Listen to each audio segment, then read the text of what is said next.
but we had the First Lady of Christian Unity Baptist Church on, talking about the Power Her weekend, whereby I was one of the speakers. It went all weekend, Friday, Saturday, and Sunday. And when I tell you it was a phenomenal experience on Friday, June the 6th, it was the opening reception, followed by the premiere of the stage play Mary Is My Name, directed by Tomei. I She's phenomenal, a phenomenal director. I can't continue to say how phenomenal the play was. It was about the six Marys in the Bible, and it opened on Friday. On Saturday the 7th, there was an 11 o'clock keynote given by yours truly. Listen, I do what God tells me to do. So I did it, and the people received it very well. I was very honored to have been asked, and the topic was power, purpose, and prayer. And that followed, that preceded a 12 to 3 like lunch self-care market, whereby they serve food, and then you were able to go to various vendors. It was a wonderful, wonderful experience as a young lady there. She was a baker. Shout out to her. Everything I tried was phenomenal. And then that preceded the 4 p.m. performance of Mary Is My Name. And then there was a 5:30 panel discussion, question and answer session, which was hosted by Shay O'Connor from WDSU. And it was a phenomenal panel of folk. I was on the panel as well. And then on Sunday, the weekend culminated with a 10 a.m. service. And the sermon was by Reverend Dr. Joanne Marie Terrell. And Terrell, she was also on the panel. So I got an opportunity to hear her speak on the panel, which was also another powerful experience. And then there was a 4 o'clock showing of the play, and another 5:30 question and answer panel discussion, and then there was the finale cast party and reception. So shout out to Christian Unity Baptist Church and the first lady of that church, who also served as the executive producer of the project of the entire Power Her weekend. It was phenomenal. I'm not certain that they should put this one on the shelf. I think there are opportunities for this thing um, to grow bigger and bigger, and to travel and to go from place to place, because it is extremely powerful. It highlights and magnifies and amplifies the power of woman. And I think that anybody that watched it had to be moved by it. I had some favorite parts in there. Um, the part where it was the "God Do It For Me" part, which was sung by a phenomenal actor. Come on now. It make you make almost come up out your seat on that one, but I wanted to make certain that I did justice by honoring the hard work that was put in over the weekend for the Power Her weekend. So shout out to the pastor and first lady of Christian Unity Baptist Church for all of their hard work over the weekend. I also want to tell y'all, I don't know if you follow tennis, but Coco Golf is the 2025 French Open champion at just 21 years old. She defeated Sabalenka, which I'm going to talk about her for a second, because real champions win and lose very gracefully. You could feel how you feel about not winning, but what you do not do is try to diminish the success of your opponent who happens to beat you. And so Sabalenka made this. She did her presser after her loss to Coco, and she pretty much said Coco beat her because the weather was bad. She pretty much said if the young lady she had beat in the prior round had actually played Coco, then the young lady would have beat Coco. But I'm just confused. I just want you to hold that L and sit yourself down and be quiet. Just that's all I need you to do. Just hold the L, sit down, and be quiet. Because here's my thing: you beat her in the first set. So was the weather not a factor in the first set? Did the weather only become a factor in the 2 sets that you lost? And I'm talking about lost them convincingly. Lost them convincingly. Let's just say she has your number, because she also beat you in the U.S. Open. So, like, I just want to understand, how is it that when black women do extraordinary things, they always got to be downplayed by somebody that just can't quite measure up? You lost. Maybe next time you'll play a little bit better. Maybe next time the weather will be a little bit better, so that excuse will actually get off the board for you. But shout out to Coco Golf. And people made so much of her commentary after the game because it was so nasty and so rude in my Nene Leakes voice. She had to come out with another statement, and she said, Yesterday was a tough one. Coco handled the conditions much better than I did and fully deserved the win. She was the better player yesterday, and I want to give her the credit she earned. You all know me. I'm always going to be honest and human in how I process these moments. I made over 30 unforced errors, so I can't pretend it was a great day for me. But both things can be true. I didn't play my best, and Coco stepped up and played with poise and purpose. She earned the title. Respect. Now, I still have a problem with this statement because you don't get to wrap up being nasty and rude just by talking about something. You're going to be honest and human in how you process these moments because you made 20 unforced errors. I would like to say you made the errors because Coco was on the other side of the net. That's exactly how you made the errors because that's what happens in tennis. Same thing in volleyball. You can call it an unforced error all you want to, but the opposition forced you to make the error. That's where the force came from. So let's stop it. Just hold your L, sit down, and allow Coco to have her moment, and then you just come back and try to do better next time. That's all. That's all. Because I just wasn't liking it, my girl. But shout out to the 2025 French Open winner, Coco Gauff, at just 21 years old. She's doing some phenomenal things, and she's actually mirroring a path laid down by Serena Williams. So it is awesome to see the torch get passed. And Coco is continuing in all of that black girl excellence that we are so accustomed to seeing from the Williams sisters. I'm with it and I'm here for it. Um, and then in other like not as heavy, not really light news, because I'm trying to open up now with some not so heavy stuff, but Cindy Wynn, the former councilwoman for District E, which is out in the east, she has officially stated her interest in being reelected for the council seat that is currently occupied by Councilman Oliver Thomas, who has declared his interest for the mayoral seat, which is currently occupied by Mayor LaToya Cantrell. So the field of competitors is starting to shape up the closer we get to qualifying. I'm excited to get to qualifying because I do believe that there are some dark horses out there. People are just waiting, to kind of throw their name in whichever hat they throw their name in. But I'm excited to see how the field is going to shape up. I do not know or have not heard of anyone else who is seeking the council seat for District E. If you do know it, drop it in the chat. I'll be more than happy to say it on air if it's an official statement from that person. But once the official qualifying happened, BOK is going to do a complete rundown of the candidates for each of the council seats. For the mayoral seat, for the sheriff seat, we're going to do a complete rundown of it, and we're actually going to have a forum that we're gonna host, and it's going to be held at Dillard University for the major seats. So please look forward to that. I'm excited to see what qualifying brings us, but I did want to absolutely give a shout out to my boy Rooster. I wanted to give a shout out to the entire um, congregation and their leaders over at Christian Unity Baptist Church, the director and executive producer of the Power Her Weekend. It was phenomenal. Shout out to Coco Gauff, the 2025 French Open winner.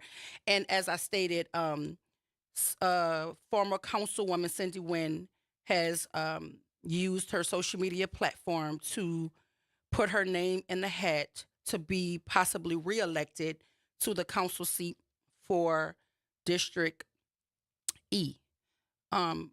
There's some other stuff that I want to jump into, namely what is happening in California. I don't know if you guys are aware, but there are ICE protests happening in California. Governor Newsom is the governor out in California, and against his wishes, the current president has deployed the National Guard to California, which has exacerbated what is happening out there. I do understand, what law and order should look like, and I believe in law and order. And a part of law and order is not to deploy ICE agents who are covered up like mafia members, snatching people out of preschool graduations and knocking on people's homes at 6 a.m. pretending to do wellness checks so that they can snatch individuals off the street under the guise of border protection or safety or illegal immigrants, whatever the new cover is these days. But I also think it's disingenuous to pretend as if these people are somehow being targeted for their work with ICE. ICE has been around. There's never been an issue where ICE agents are precluded from doing their job because their families have been threatened. What you're seeing now is because it is alleged that January 6th insurrectionists are cosplaying as ICE agents, which is why they're covered up from head to toe. They're not showing badges. You cannot make out who they are. That doesn't jive with law and order. That doesn't talk about safety. That doesn't make us feel safe in our country. So now this government has deployed the National Guard into California against the wishes of the governor. And he has them basically going to battle with United States citizens because folk are standing up against the bullying tactics of ICE and these raids. And there was a graduation where the entire audience jumped up and ran out and left their children in the building because they were afraid to be apprehended by ICE. Is that America? Something is wrong here. But you know, I did notice, as did many people, it's very, very noticeable that this same government didn't deploy ICE when those folk were breaching our Capitol, harming police officers. Some people died as a result. But no, this current president called them very fine people. He actually pardoned them. He's actually given them reparations. The young lady that was murdered while she was illegally trying to breach the Capitol, he gave her family millions. He did. Circumvented Congress to do it. Because as we know, the laws don't apply to him. The Constitution means nothing to him. The three co-equal branches of government don't mean a thing to him. So please don't tell me that you care about law and order, sir. You don't. And what you're seeing in California is folk deciding to stand up against a bully. Because it's only going to be so long that folk are going to sit idly by and watch you destroy the very fabric of this country. Completely ignored the Constitution, completely bullied judges into doing what you want them to do. It's only going to be so long before the people actually rise up. And California, I'm hoping, is just a tipping point. That's what I'm hoping. Because at some point, law and order has to also extend to the White House.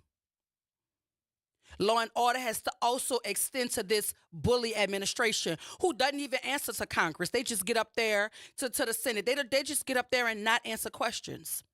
Just keep talking and talking. No answers. It could be a yes or no question. They're going to give you the script that they were given. But you have the audacity to talk law and order? That's why when you were walking up the stairs to Air Force One, the universe almost took your legs from under you. Because what I understand is this cannot be the way that this country decides to continue to do business.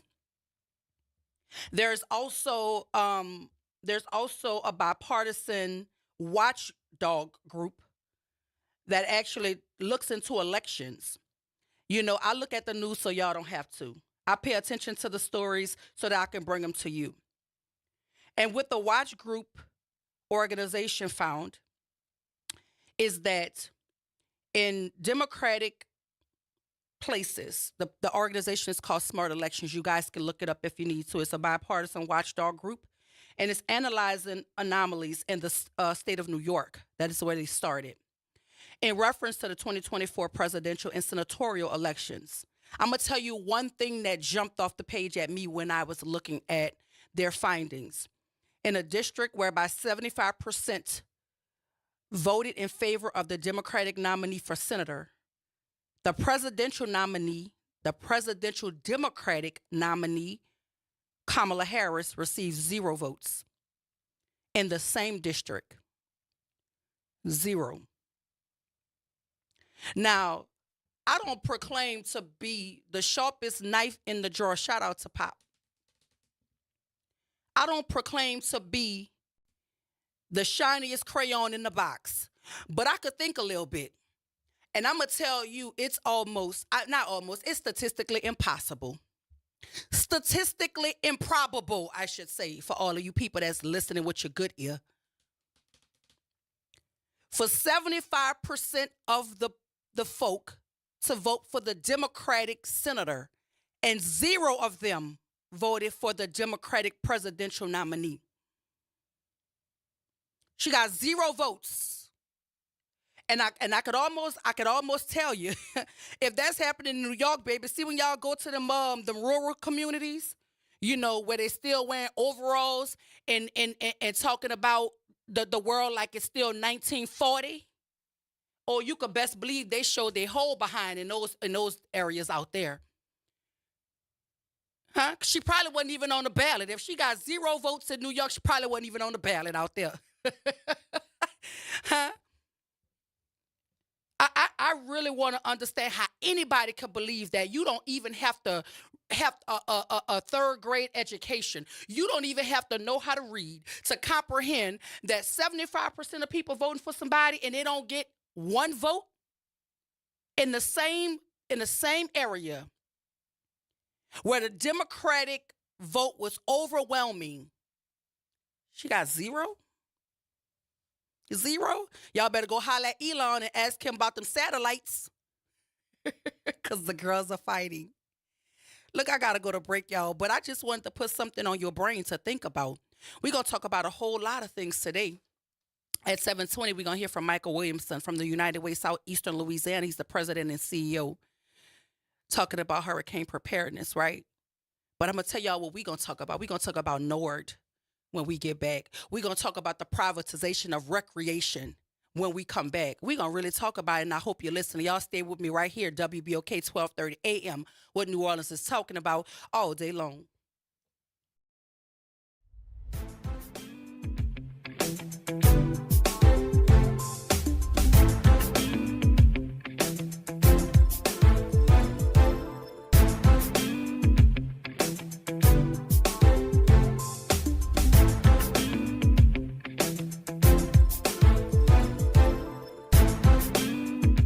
This is the Bloomberg Black Business Beat.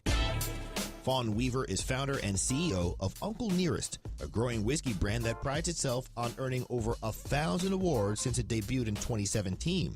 It's named for the first known black master distiller, Nearest Green, making it the first spirits brand named after a black American. Weaver spoke to Bloomberg about how Uncle Nearest sets itself apart from the competition. I don't have a single marketing and advertising firm working for me. If you see it, if we put it out, it came from my brain. It came from my heart. And so that's the difference, where they will have all of these campaigns that they'll put together. They'll spend tens of millions, hundreds of millions of dollars. It'll go out to the public and it won't hit anything. And that's because they did it. They incubated it. They sent it out to a group of people, but there's no heart connected to it.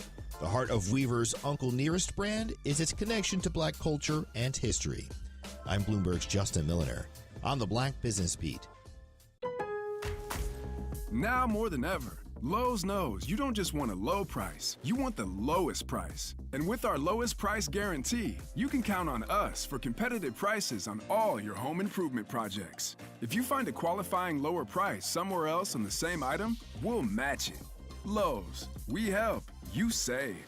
Price match applies the same item. Current price at qualifying retailers. Exclusions and terms apply. Learn how we'll match price at lowes.com/lowest price guarantee. Have you tried hands-free Skechers slip-ins yet? Because if you haven't, you're missing out on technology that changes how you think about shoes. First, these are not just regular slip-on shoes. They're not just a pair of loafers without laces. But what makes them different is the technology inside that lets you just step into them. There's a built-in hidden shoehorn that slides your foot in, so they look, feel, and wear just like a pair of shoes you're used to. Except you don't have to bend down, struggle to put them on, or touch them. Try them at a Skechers store, Skechers.com, or wherever stylish footwear is sold. Hey everybody, it's Graylin Bryant Banks. And Kimber White Dupree. From the front porch, y'all. You know how we do every Monday. It's Movie Monday. And Tuesday is Trivia Tuesday. And y'all know we have nothing but bad cheering coming through here on Wednesday. But stick with us. On Thursday, we travel. That's right. And Friday's Free Your Mind Friday, so get your brass up. Something on your mind? Want to get it off your chest? Holla at your people. WBOK 1230 AM, the station you listen to all day long. Connect with NOLA Public Schools. Follow us on Instagram, Facebook, and X for the latest updates. Sign up for District Digest, our official newsletter where we share district achievements, celebrate student successes, and keep you informed about our vision of providing a high-quality education. And don't miss our school board meetings. Watch in person or live stream on YouTube. Stay informed. Stay engaged. Visit NOLAPublicSchools.com today. Again, that's NOLAPublicSchools.com. Hey, New Orleans, look for important changes to your natural gas service. This summer, Delta Utilities takes over for Entergy Gas with a Louisiana-born, Louisiana-based approach to safe, clean, reliable natural gas. No interruptions or rate changes due to the transition, just dependable service and modernized technology to keep you running smoothly. Get to know us at deltautilities.com and stay tuned for more later this summer. Delta Utilities, focused on natural gas, committed to New Orleans. Making a difference in the community. WBOK 1230 AM. Good morning. Wake up. The Good Morning Show. Good morning. On WBOK.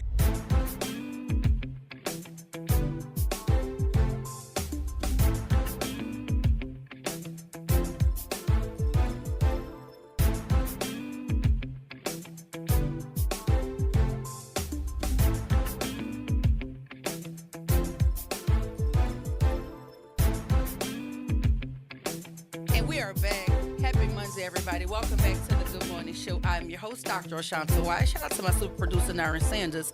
Right now, we are joined in studio by Michael Williamson, the president and CEO of United Way Southeastern Louisiana. And I kind of prepped the conversation off air, because I'm really, really, really concerned about the state of this country when we have a newly appointed FEMA director who doesn't realize that we experience hurricane season. That doesn't make me feel good as a person that lives in the state of Louisiana. And then to think about how Louisiana would fare if something happens and FEMA doesn't respond.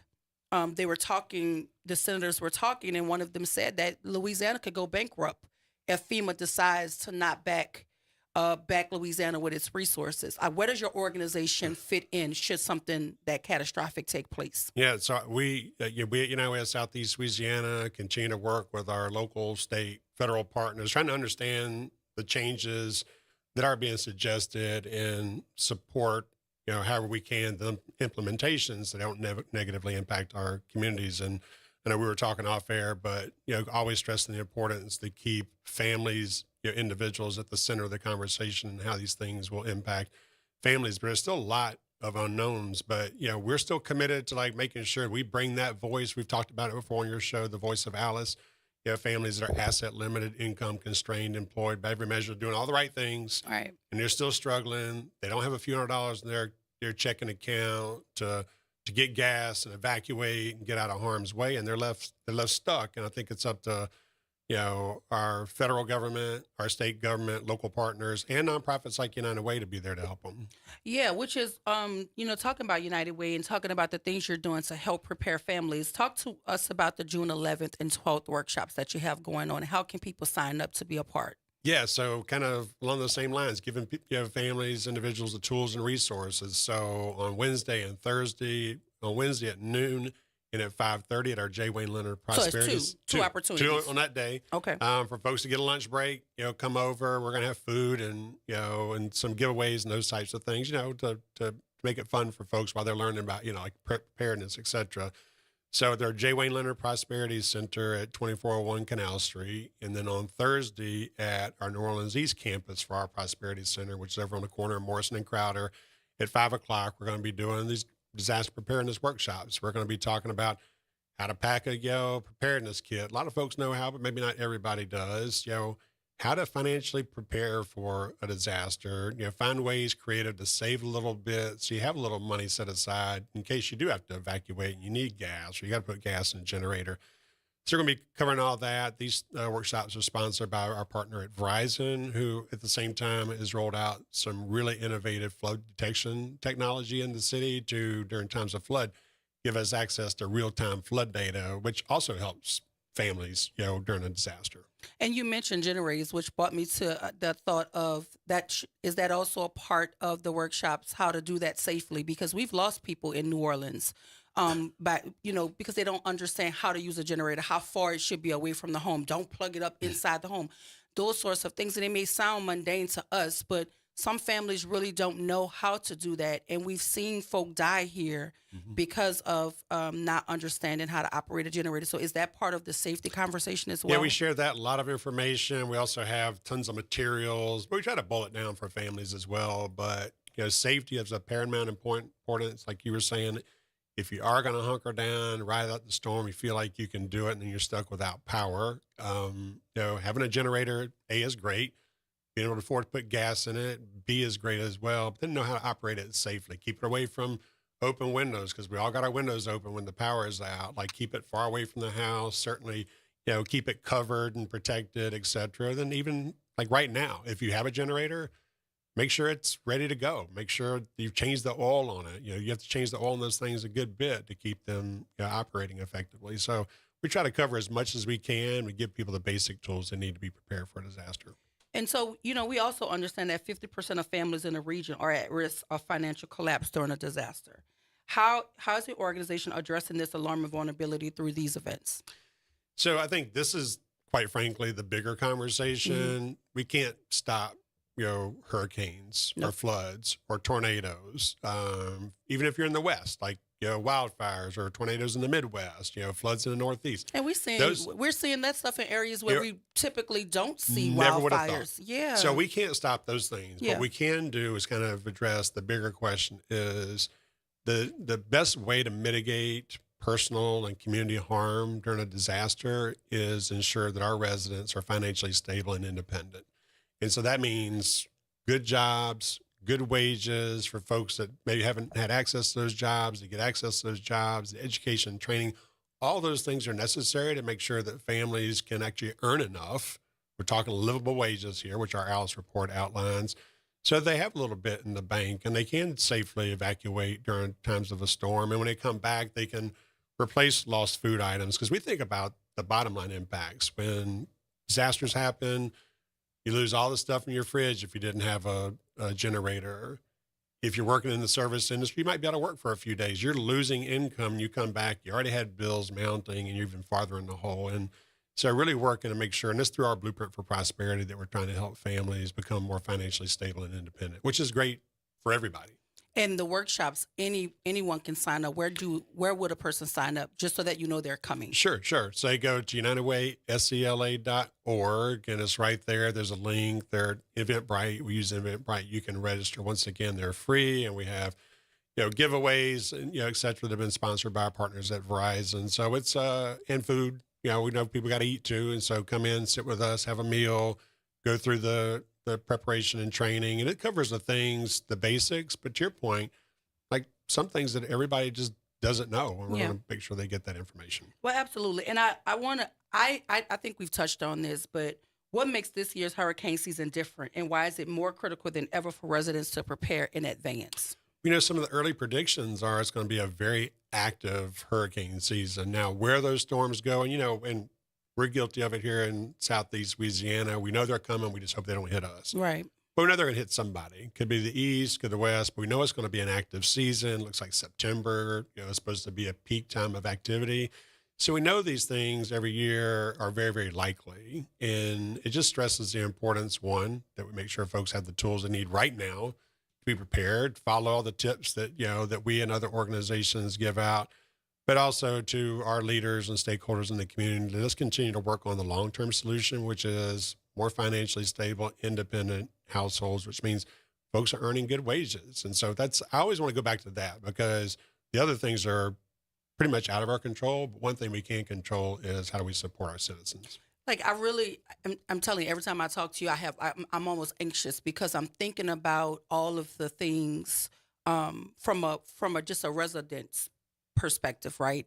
I saw a meteorologist talk about how all of these cuts from the federal government has made his job harder to actually predict weather patterns, which is scary for us because we rely on our meteorologists to tell us the path of a storm or when to move, how to get out. If that be the case and meteorologists are having a hard time with the radar because of these cuts, then wouldn't that put us in a more vulnerable place? And what happens then in terms of your organization? Like, I don't know why I'm putting all this on your shoulders, Michael, but I'm just a little bit worried. Like, what do we do if the meteorologists aren't even accurate? How do we prepare well? Yeah, so obviously as an organization, and like, listen, I'll put it out there, we're like apolitical. Like, we're an apolitical organization. Anytime there are changes to systems, FEMA and others, certainly we have concerns if we don't know what the end result of those changes are going to be. And so we hear from our meteorological friends who are saying, like, here are the tools I need. I don't have this. Certainly those things are concerning. And then we revert to like, okay, how can we work with our policymakers to address those concerns, which we do on a regular basis. We're constantly talking to our legislative delegation about our concerns so they can bring those to Washington, D.C., and we're talking to our state officials. And then we get really down to brass tacks, like, what can we control? And what we can control is ensuring that families are prepared, that they have the tools and resources to be prepared. And once again, continue to push on that bigger conversation. Let's create a Louisiana where all individuals, all families are financially stable and independent. Literally the perfect example of how the rising tide raises all boats. And if that happens, if we reach kind of nirvana or utopia, as it might feel like right now, we know that more of our residents will be less impacted by disasters that by and large are out of our control. Because I mean, at the heart of it, it's a humanity thing, right? Mm-hmm. When folks say rising tide raise all boats, it sounds cliche, but that's the truth of the matter. If you pull the people from the bottom up and you give them the resources to sustain themselves when they get up, then we wouldn't always be in just like this panic thing all the time about how to keep folks safe. Can folk evacuate? How do we get the people out who can? Like, we wouldn't be in that conundrum every single time. And it's almost insanity because we know it's coming. Mm-hmm. We know we have folk that can't do it each and every time. But again, as you say, rising tide, like I wish people lived by that mantra. But hey, what can attendees expect to walk away with from these workshops in terms of tangible resources and actionable knowledge? So they'll get we'll show them how to put together a preparedness kit. There'll be a few items in there that they can use. Oh, so we're getting actual items. You're gonna get some stuff. So there's like some pretty cool items in there. You're like, yeah, I could definitely use that. You know, you think, we think about when you go through a disaster, the things that you need to have, like batteries, flashlight, batteries. Yeah, we were at our global conference last week and we talked about can opener. Yeah. People think can opener, that's very important. Because you got the electric one that's plugged in, but there's no power. You need the manual. Need the manual, like old school. On deck. Yeah.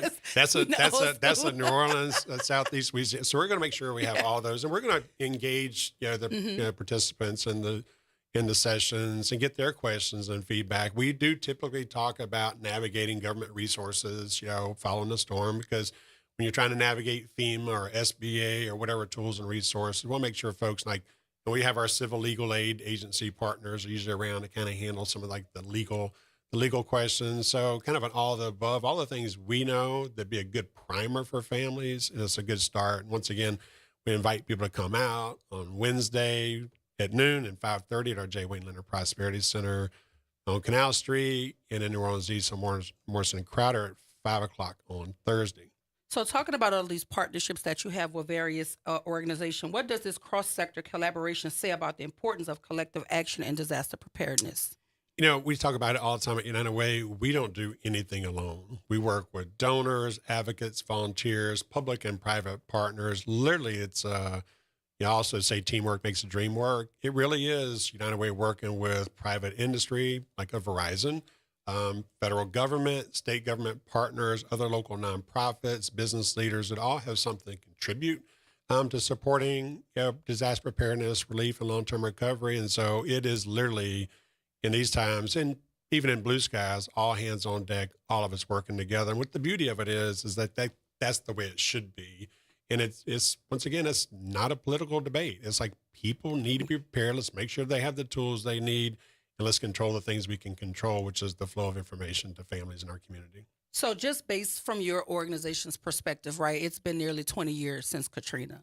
What have we learned from the devastation of Katrina to help us better prepare right now for a disaster as catastrophic as a Katrina? Because if we could prepare for a Katrina, but the hurricanes are not on the scale of Katrina, I think it's best to be over-prepared than under-prepared. What have we learned? Absolutely. So once again, financial stability and independence for our hardworking families of paramount importance. So we all need to focus on that, both private industry and the public sector as well. But, we also know that there's a lot of things we learned, like the changes in the public education system post-Katrina.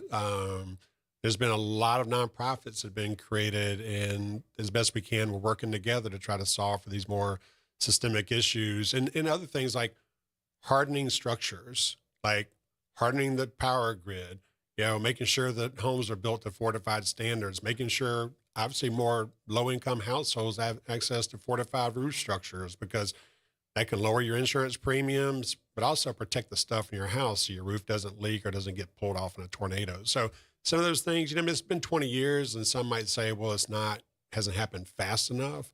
And it's on this anniversary this year in August, we're not going to say celebrate, because you wouldn't celebrate an event like Katrina, but we are going to commemorate the moment, talk about how far we've come, but also how much farther we have to go, and the fact that we need to do it faster because literally lives are at risk. So, Mike, can I call you Mike? Yeah. Mike. You good? When we talk about, you hear a lot of folk talking when it rains here, right? Is the infrastructure up to par? Like these turbines we hear, are not working as they should for just minimal rain. Our drainage systems, like, are we really attacking the issues in terms of infrastructure to ensure that the systems are working, let alone the people being able to get out, but are the systems working such that we can have a city to come back to? Yeah, we're unique. When you talk to folks from outside of New Orleans, you talk about kind of our structure and like we're in a bowl and the pumping systems and the sewage and water board. I do have confidence that the sewage and water board and the city folks they're looking at this infrastructure issue and trying to find fixes. And obviously there's money involved, and it's obviously of paramount importance that these pumping stations, when the water's coming in, are working. Primarily, all of them are working, but we know that's not always the case. But they need to be functional, and infrastructure certainly can be improved. And I know that's being looked at. But that's one of the things we like about the partnership with Verizon and this new flood detection technology, because we're seeing more like flash flood events, like big storms, real quick, bunch of water drops and overpowers our pumping systems. Yeah. But now we have access to real-time data to tell people, like, if it's not being pumped out and the water is rising, these sensors can detect it, send it to the city folks who can then pump out through NOLA Ready and other mechanisms and say, it's flooding here, don't use the street. Like that kind of information, which for folks who drive around the city during a rain event is extremely helpful. Because think about, we talked off Mike a minute ago, like, single mom, 3 kids, getting everybody ready for school in the morning, and it's torrential downpour, knowing which way not to go is extremely helpful, because otherwise 3 kids, mom stuck in a car, Right. flooded out. You got the stress and pressure of that. Then you also got the fact, I got to get my car fixed. By the way, I don't have the money in my bank account to do that. So simple things like that, and this technology, I think, are going to be very, very useful. So we're really, really excited Well, I'm about it. interested in that technology, Mike, because let me tell you something. Where I live, there's like a big main street that is the street that you have to get out of the neighborhood in. And when it rains really heavily, that street floods. Yep. And sometimes you are literally stuck because you can't go through the water. Your car might stall out. I've seen people get on the neutral space to try to drive down that way. But if you don't have the right kind of vehicle, you can't do that either. No one wants to feel like they're on an island, stranded. So I'm interested to see what this technology is about, because there's nothing more stressful than trying to leave and you can't. You can't leave. And so what would your message be to residents who feel unprepared, don't think that they have the resources to properly prepare for hurricane season? So once again, encourage folks to come out to our workshops. Take it, and others, those other partners are doing workshops. Make sure you go get the information wherever you can, but certainly with United Way, and you can visit unitedwayscla.org for all the information regarding these workshops. Come out, sit with us, take in the information we share, plus ask questions. Like, we want this to be interactive. We want people to ask questions and slow us down if we're going too fast, but make this truly a conversation. And obviously, the bigger question around, let's ensure that more families are financially stable and independent. That's a big policy, yes, thing. And I think we, as leaders in the community, public sector, private sector, that's something that it's up to us to work on. Because once again, when 1 in 2 households are struggling, better than 30% of those households have a job, maybe more than one job, and still it is the definition, and still can't make ends meet. Yeah. I think we could all agree that's not acceptable, and the fix is going to truly be a collaborative fix. So tell us one more time the workshop dates, the times that they're happening, and the place that they're happening. How do we sign up? So this Wednesday, you can go to unitedwayscla.org. We have Eventbrite links so you can register. But this Wednesday at our J. Wayne Leonard Prosperity Center on Canal Street, 2401, we'll have one at noon, one at 5:30. And then again on Thursday in the East at 5:30, and it'll be at our New Orleans East campus, which is right there at the corner of Morrison and Crowder. You can't miss it. The bus pulls up right there. We got plenty of parking, but we do have people come out and take advantage of the information we have to share. Well, we appreciate you, Mike. Listen, if you just joined us, you missed a conversation with Michael Williamson, the president and CEO of United Way Southeastern Louisiana, talking to us about hurricane preparedness. There's some workshops coming up on June 11th and 12th. Please ensure that if you have any questions, if you need any information, how to prepare your little kit, what steps can you take to shore up safety for your family. This is an event that you do not want to miss. Thank you, Mike, for being here. I appreciate you for being here, and I appreciate y'all for listening. Y'all stay with us. There's more to talk about. We're going to talk about the privatization of recreation here in New Orleans, right here, WBOK 1230 AM, what New Orleans is talking about all day long.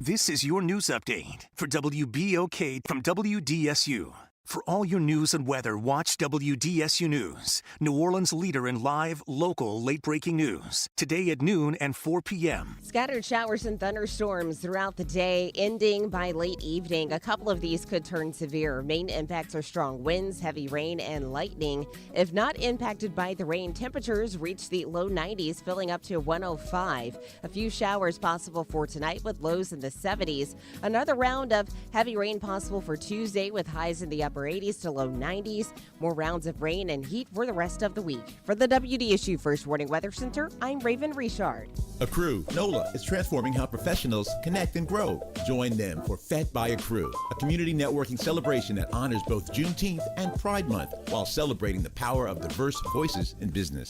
This isn't a typical networking. Accrue has created a safe, inclusive space where genuine connections lead to meaningful collaborations.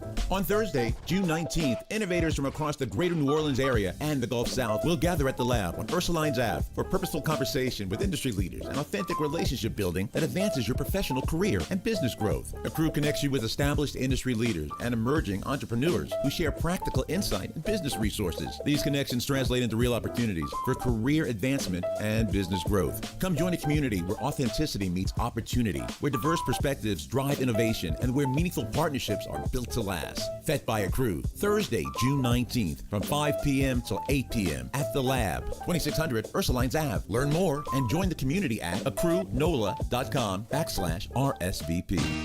Hello, I'm Gary Clark. Please tune in to Dr. Clark 101, The Living Classroom, which is broadcasted weekly every Wednesday at 12:30 p.m. on WBOK 1230 a.m. on your dial. And as always, it's been a pleasure.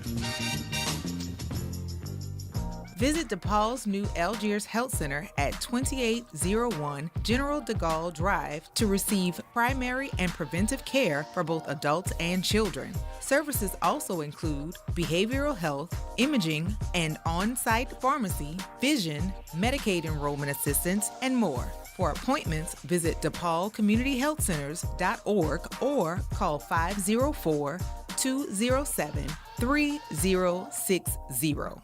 I'm still going for it, even with higher stroke risk from atrial fibrillation, and a regular heartbeat not caused by a heart valve problem. Over a 3-year study, Eliquis apixaban tablets reduce stroke risk better than warfarin, and over 97% of Eliquis patients did not experience a stroke. A first stroke occurred in 2.9% of warfarin patients versus 2.3% of Eliquis patients. Don't stop taking prescription Eliquis without asking your doctor. It may increase your stroke risk. Eliquis can cause serious and in rare cases fatal bleeding. Don't take Eliquis if you have an artificial heart valve, abnormal bleeding, or antiphospholipid syndrome. While taking, you may bruise more easily or take longer for bleeding to stop. A spinal injection while on Eliquis increases risk of blood clots, which may cause paralysis, the inability to move. Get medical help right away for unexpected bleeding, unusual bruising, or tingling, numbness, or muscle weakness. Medications such as aspirin products, NSAIDs, SSRIs, SNRIs, and blood thinners may increase bleeding risk. Tell your doctor about all planned medical or dental procedures. Learn more at Eliquis.com or call 1-855-ELIQUIS. Good morning, Wake Up. The Good Morning Show. Good morning. On WBOK.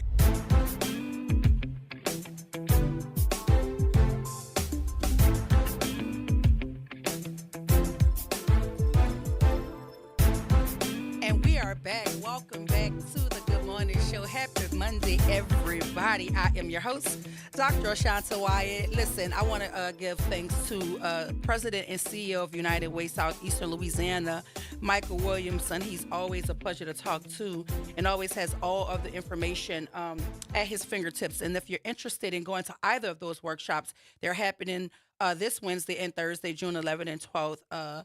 One is happening out there in New Orleans East, which I was excited to hear about because I want to make certain that everybody has an opportunity to benefit from learning about how to keep our families safe during hurricane season, especially with the current administration that we have. And they don't seem to want to prioritize hurricane season because the person they've put in place of FEMA to head FEMA didn't even know there was a hurricane season. I think that ought to be like a prerequisite to understand what you're actually responsible for, sir. But I mean, look, there's a 22-year-old young man that is in charge of terror prevention. So look, this is the direction we're going in this country. But right now, we want to talk about some local issues, and there's one that has piqued my interest, and I'm so extremely curious about what is really happening here. And if you're not aware, there's a flyer going around that says recreation is back, ! So my question to the WBOK listening audience is, if it's back, where it went, where it's been? Because as long as I've known myself, as long as I've been a daughter of this city, we've had the New Orleans Recreation Department. It actually saved my life. I tell people this all the time. I play sports at Fox Playground under the tutelage of Terry Jordan, right next to L.B. Landry High School. That was my playground right there. And so I'm trying to figure out if recreation is back, where it went. And if it's back, I just did a speaking engagement for Nord, and I saw a whole bunch of kids doing a whole bunch of phenomenal things. So if it's back now, did that event not take place? I know there are swimming pools that are open right now. I just saw the mayor jump in the water with the kids. So if it's back, where it went. And if it's back, let's see where it's going, because the flyer says you're invited to celebrate a new partnership between the University of New Orleans and our community leaders to bring recreation to our kids. With the help of Governor Jeff Landry and the Louisiana legislature, funding will be provided to make repairs to UNO facilities so that children and families from across our city can participate in recreation. It says join us Friday, June 13th, 10 a.m. at 6801 Franklin Avenue. And then there's thanks to all of these people on the bottom. And the name that jumped off the page when I saw this was the NAACP. I mean, talk about, it almost was glowing when I saw it.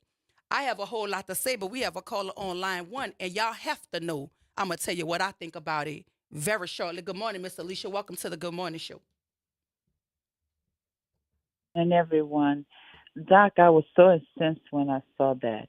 And especially with the NAACP, of which one of your owners is, well, he was, I don't know if he's still active. But what I can say about the NAACP, it ain't our daddy's NAACP since Andy Washington died.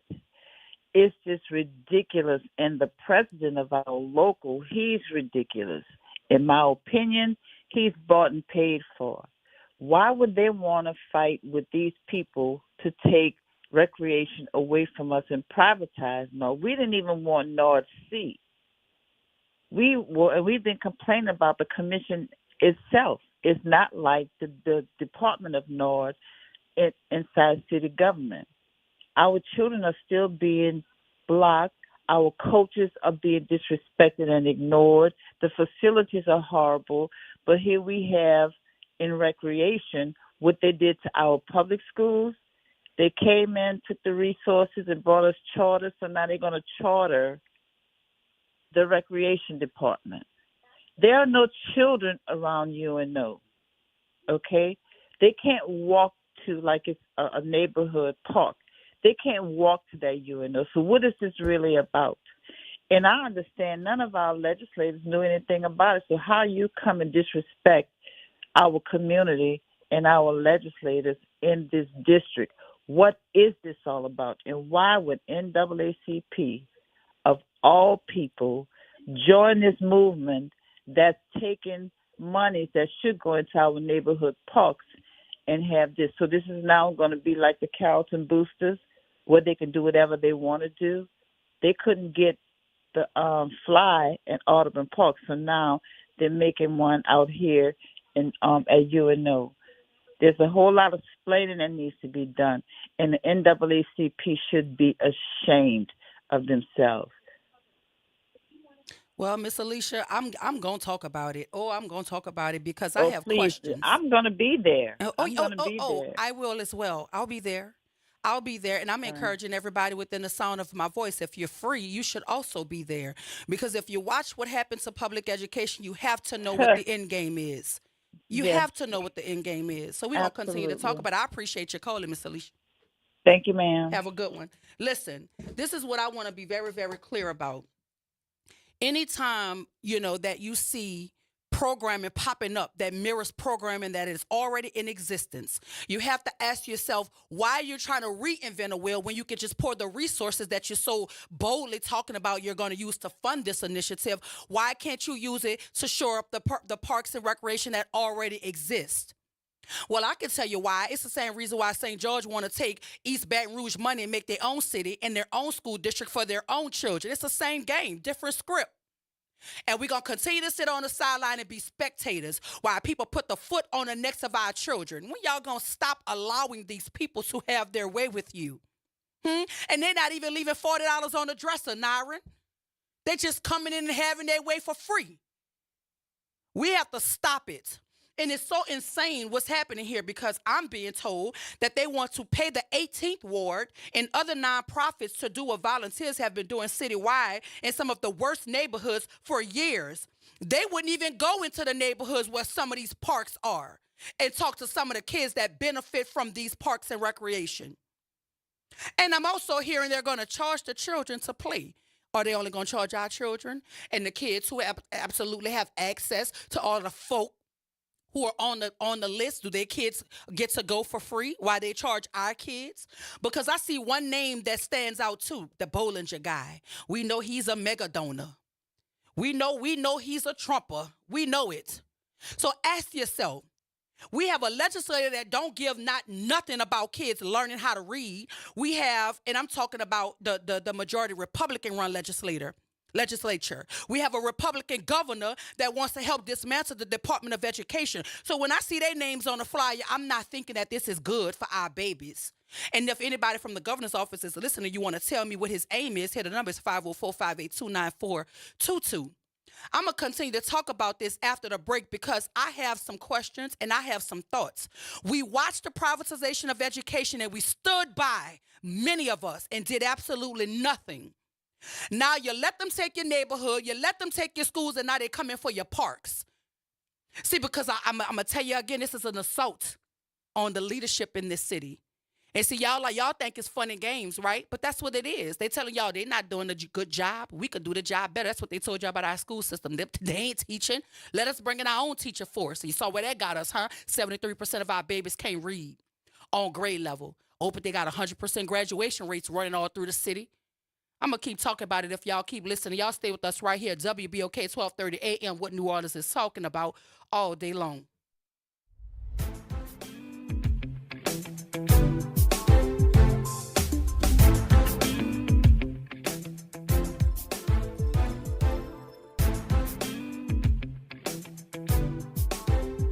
WBOK New Orleans, home of the Good Morning Show, 7 to 9 a.m. weekdays. This news report is brought to you by New Schools for New Orleans. New Schools for New Orleans is committed to keeping and finding great teachers for our students in Orleans Parish. If you or someone you know is interested in becoming a teacher for the 25-26 school year, let us help you. We've created the New Orleans Teacher Job Board, which is the official job platform of public schools in New Orleans. You can apply to any school in the city. Simply post your resume and provide information about yourself. Visit our website to learn more and apply. www.neworleansteacherjobboard.org. I'm Amber Payton with BIN News Now. An HBCU Hampton University staffer is under investigation after a student posted a video accusing them of demanding sex for grades. Several students spoke anonymously to Wavy News 10, fearing backlash. I did not want this to tarnish the reputation of the university. I felt like the entire situation was unfortunate. The university says it's investigating and offering mental health support. Black Newark, New Jersey Mayor Ras Baraka is suing after what he calls his egregious arrest last month outside of an ICE facility. He accuses U.S. Attorney Alina Habba of false arrest, defamation, and acting as a political operative. And Black Los Angeles Mayor Karen Bass will not have to testify in a homelessness lawsuit after subpoenas were pulled. The LA Alliance for Human Rights sued the city for allegedly failing to meet a deal requiring nearly 13,000 beds by 2027. Get BIN News Now on demand 24/7 on the iHeartRadio app. Good morning, wake up. The Good Morning Show. Good morning. On WBOK.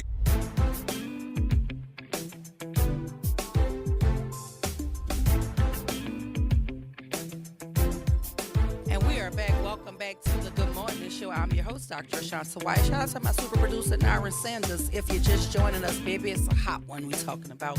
Because the folk are saying recreation is back. And by folk, I mean Governor Jeff Landry, the folks over at the University of New Orleans, and the Louisiana legislature. They're saying recreation is back. Now, this is the same Louisiana legislature that is allowing the folk out there in Baton Rouge to form their own city, right? St. George. Now they want to form their own school district, right? And then they only want the children to participate in the district that actually live within the borders of St. George. But they want to take the money from East Baton Rouge to do all of this foolishness. That's the same legislature we're talking about right here. Because, we don't have the numbers, just as we don't have the numbers in the Senate or Congress, in the Senate or the House for Congress, right? We don't have the numbers. So that's the legislature that want to do this. And if y'all ask me, I saw in the chat where y'all were asking what's the date and the address. The date is Friday, June 13th. There's a meeting happening at 6801 Franklin Avenue in New Orleans. If you're free, it's happening at 10 o'clock in the morning. If you're free, I implore you to participate, because what I don't understand is the flyer also says funding will be provided to make repairs to UNO facilities so that children and families from across our city can participate in recreation. Well, if there's this money that could be provided, I could tell you a number of parks that need some rehabilitation, a number of parks that could use some nets on the goals, a number of parks that could use some fencing around the area, a number of parks whereby that money can help improve the recreational outcomes for all of the kids across the city of New Orleans? Because if that is your intent, then why are you talking about recreation is back? Because NORD exists. So help fund it properly. There are coaches who volunteer their time with our children and don't have any respect put on their names for doing so. And they've done it for years and years and years. I can tell you Terry Jordan coached me when I was 5. And she did so all the way up until I was a teenager going to CAR. When I got ready to go to CAR, that's when I stopped playing at the park. And she did it for free, piled us up in her little station wagon and drove us all over the place because there was no money for a vehicle to properly bring us where we had to go, but she made it work. And I thank her for that. She's one of my sheroes. I try to tell it to her all the time, every time I see her. So what are we going to do? Are we going to just stand by and let these people carve out their own utopia? We're going to let L.A. Gator take all of the money out of public education and fund the privatization of it for their children. Now we're going to let them suck all of the money and resources out of NORD, talking about creating their own recreation at UNO? That's what we're going to do? Good morning. Welcome to the Good Morning Show. Ma'am? Good morning, Dr. Wyatt. How are you today? How you doing? I'm good. I am well. My name is Johanna Cannon Brightman, former employee of NORD, and I am so glad that you are bringing up this topic. This is deja vu. Back in 2010, they tried to do the exact same thing. A group of individuals wanted to privatize NORD. And it's so sad that they don't understand the hard work that is being put in right now. As I looked at the flyer that you sent, that flyer is a depiction of just a group of people who's sitting by on the side collecting resources. And the crazy part is that some of the people on the flyer were on the NORD Commission, and they did very little to even contribute to NORD since 2019. Now, prior to that, they made sure that NORD had the resources and the foundation. If you look at the funding the foundation had, because the first thing they wanted to do was take all the private dollars and put the private dollars into the foundation, which could be a good thing if done the right way. Other cities across the country does that. However, since 2019, that funding slowed up. And so now they're sitting on the side, they're making these decisions, and they're funding programs such as the 18th Ward. Nothing against the 18th Ward, but the 18th Ward is not serving our children at all. They're serving a total different population.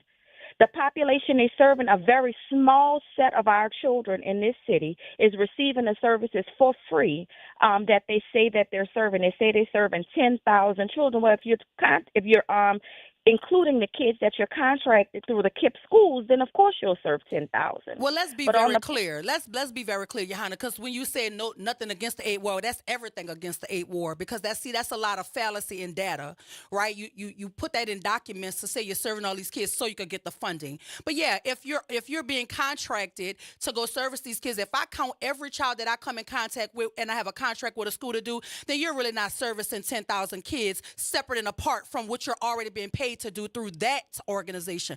Stop playing in our faces. That's what I don't like. We have to start calling this stuff out, because that's how a lie lives, because nobody checks the lie. That's how it lives. So I appreciate you calling. We're going to continue to talk about it. Go ahead.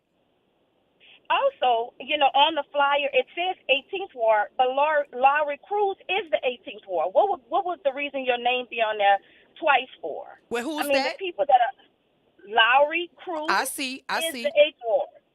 So, it's just like even Michael Heck. Michael Heck was on the NORD Foundation.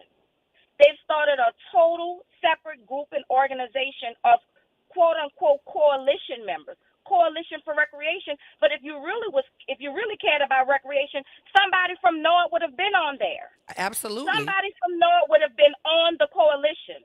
But it did not happen. And it was intentional. I was at NORD. I was the chief programming officer. Therefore, and guess what? Most of the people that sit in that room are my friends. They told me about it and asked me, why was I not on it? Ask me. The invitation was never extended.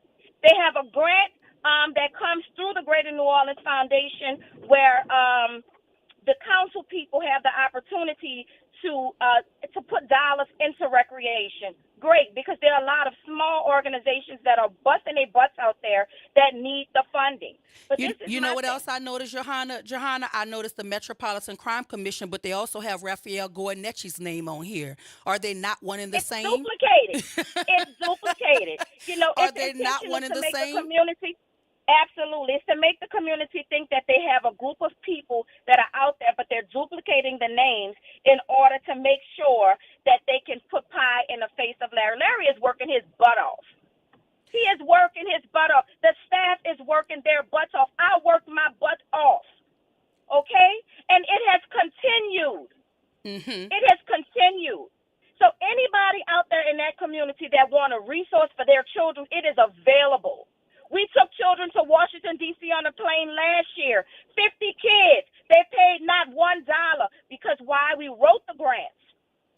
Also, Johanna, I want you to also speak to this because I have it on good authority. Hold on, let me find it.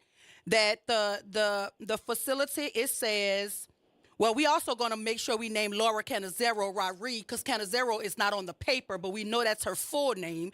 We want to make certain that we name her. But I'm told that NORD is paying for funding. It says Eddie Davis and MLB operate out of NORD's facility where we pay for all of the facilities, repairs, and maintenance, and they only run baseball programs there.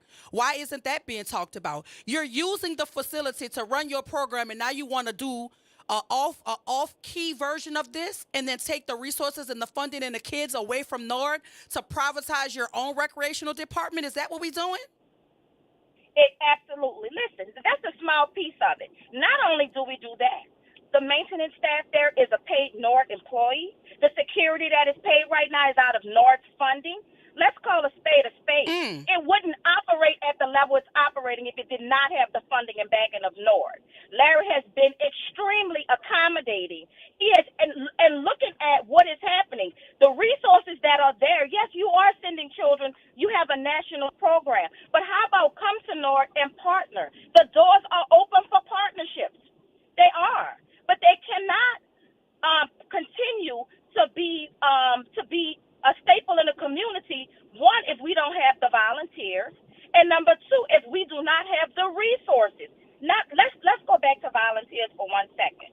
At 18 Ward, the people that are out there on that field, they are not free. They're paying them. You know why? Because they have the resources to pay them. Okay? I'm about to say something that most people may not know, and Larry, I'm going to apologize early, but the 18th Ward gets funding from NORD, $150,000 a year. Why? Because the programs at NORD not getting $150,000. I was over the aquatics program, the athletics program, the cultural program with dance, the recreation centers. We wasn't getting $150,000 because when we got $150,000, which was for the teams, we went over and beyond. Okay? It's not happening. Look at the budget. The data is there. The numbers are there. I hope for the sake of NORD that somebody is going to be at this meeting from NORD on Friday at 10 a.m. on Franklin Avenue, because the reason why misinformation drives conversations is because nobody is in the room correcting it. Somebody has to be in the room to correct the lie. You let lies live because nobody corrects it, and we need to do that. And that's why WBOK exists. We're not going to let y'all just keep coming up in our city and having our way. Because what is a NOLA coalition? We live in the city of New Orleans. Who is the NOLA coalition? I want to know who they are. I want to know what the Metropolitan Crime Commission has to do with recreation. Raphael Goenetchi, because I don't see you at NORD. I don't see you at the playgrounds in the community interfacing with the children. So to say you're bringing recreation back to me, and people agree with this, that's a slap in the face to all of the people who make the will of NORD work. All of the volunteers who volunteer their time, all the parents who sit in the stands every single day with their children. This is ridiculous what we allow to happen in our community. Ridiculous. And I'm going to talk about it since nobody else don't want to do it. But thank you. Girl, they got so many people calling. We're going to have to pick this conversation up. And look, you might want to come to the show and sit in a seat and have a full interview with me about this, because I like where you're going with it. But I've got to get the information from the other people. But thank you for calling in. I appreciate you so much. Not a problem. Thank you. All right, honey. Zion, good morning. Welcome to the Good Morning Show. Yes. You know, when you go to an HBCU football game and the band come off a halftime, they say, often imitated, never duplicated. But look, quickly, you know, I look at the bigger picture as well. You know, all pictures start with the first paintbrush stroke. And the local issues are very vital to the larger narrative of when we talk about duplication. You know, the state of Maryland, HBCUs filed a lawsuit, and it was settled because the white PWIs, predominantly white institutions, if you will, were duplicating programs. And, you know, through the years, it has been through a financial audit that HBCUs has been underfunded. State taxpayer dollar HBCUs, land grants, and public universities have been underfunded to the tune of about $13, $14 billion over the last 30 years. Okay? And so that puts HBCU at a severe disadvantage when you're underfunding them, and then you allow white institutions, predominantly white institutions, to duplicate the programs. And so I'm bringing that to say with sports, you know, they just settled the NCAA settlement for pay to play, you know, the NIL deals and stuff for $2.8 billion. And the lion's share of that's gone to two conferences, probably the SEC and the Big Ten. And it's going to put other Division I programs, the SWAC, and even FBS, University of Louisiana Lafayette, the University of Louisiana system, under a severe disadvantage from a revenue sharing issue with them. Yeah. I mean, if you could spend $20 million just and even that football is going to get the lion's share of that. 75% of the $20.5 million that you're able to share revenue share, 75% of that's going to football. Okay, and then maybe 5% is. So you have the issue of Title IX. We need to have where are the lawsuits? That's why we have these lawyers. That's NAACP used to be about justice and file lawsuits. So we need to support the lawyers and file lawsuits against these issues that we face locally, and this is a national issue as well. I agree, Don. Thank you so much for calling. I appreciate you. Nooney, good morning. Welcome to the Good Morning Show. Good morning, Dr. White. How you doing? I'm great. How are I'd like to thank Johanna for all the good work she do with NARD. Johanna has been a big force. But also we missing a piece.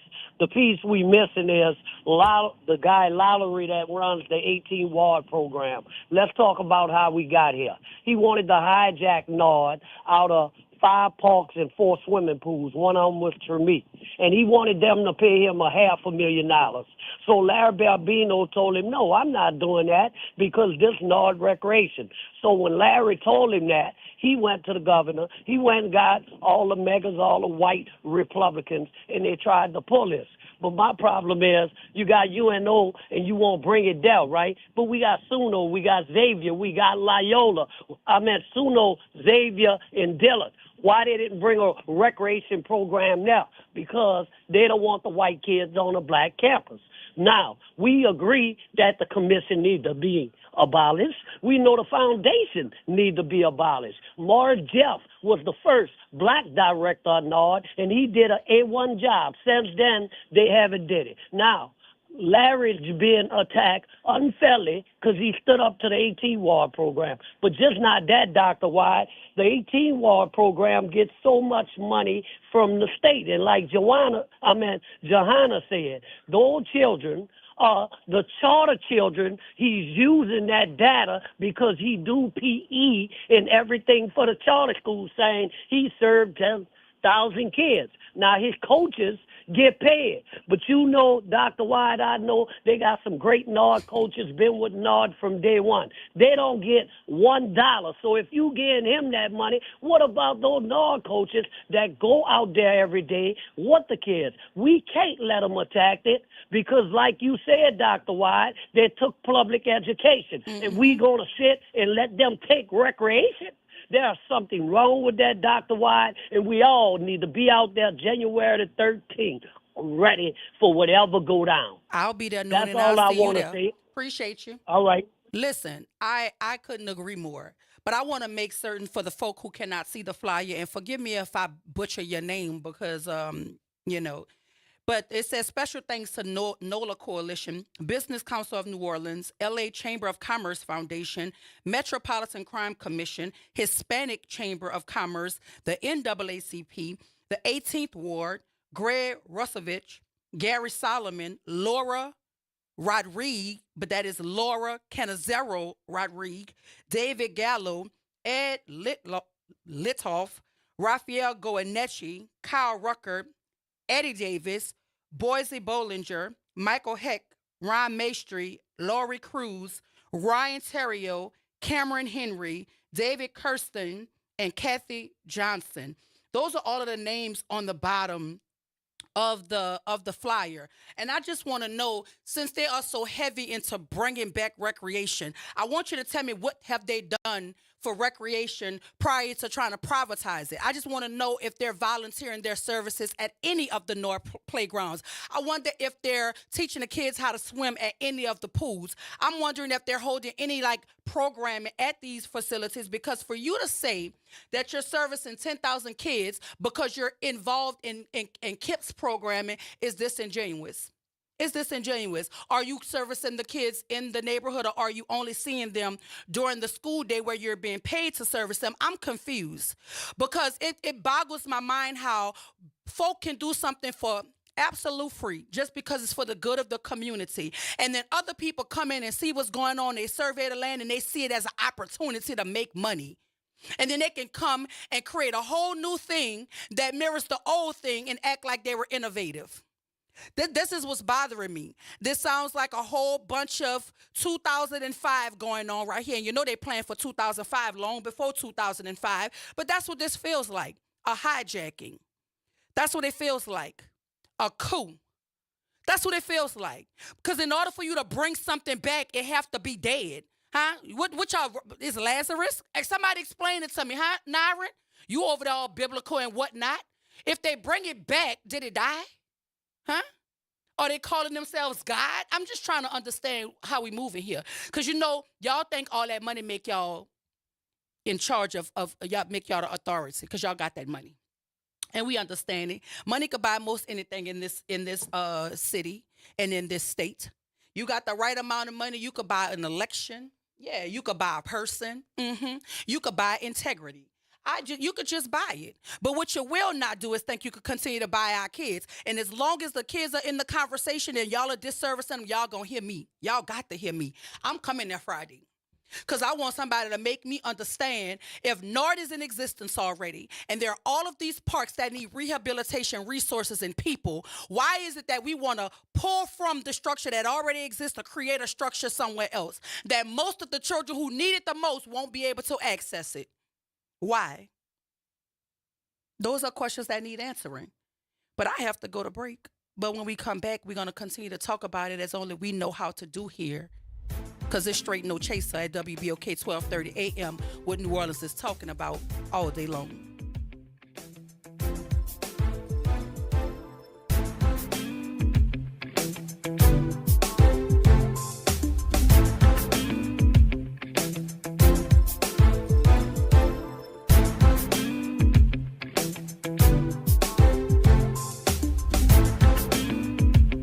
Good morning and happy Monday. I'm Morgan Lentis with WDSU, and here's a look at today's headlines. New Orleans police are investigating a shooting in the Bywater that injured a man. Police say this happened on Kentucky Street near North Rampart just before 11 last night. We're told the man was shot at least once and taken to a local hospital. There's no word on how he's doing this morning or a motive for the shooting. Then happening today, the trial begins for the man accused of shooting and killing a security guard last year at the Wits Inn in New Orleans. Tyrell Gilmore is charged with second-degree murder. The owner of Wits Inn told WDSU that Daryl King was shot while trying to stop Gilmore from entering the bar because he did not meet its age requirement. That trial begins at 9 a.m. Now to good news for the LSU Tigers, who punched their ticket to Omaha late last night. LSU bested West Virginia 12-4 to secure their spot. The Tigers will now play Arkansas in the first round of the College World Series. They won the national championship 2 years ago in 2023. Lastly, if you need help paying your energy bill, stop by the New Orleans East Prosperity Center from 11 to noon today. The United Way and Entergy are hosting an event to teach you about cost-saving resources. Just bring your current utility bill and register online. We put a link on WDSU.com.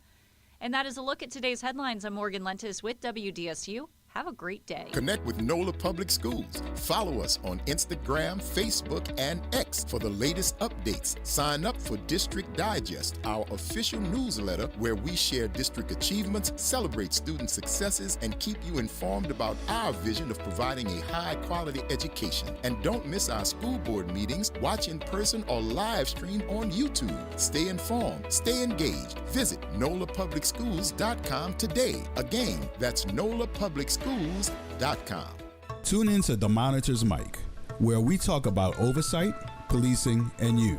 Hosted by the Office of Independent Police Monitor, we're here to shine a light on policing issues that matter, from real-time policing updates to in-depth interviews.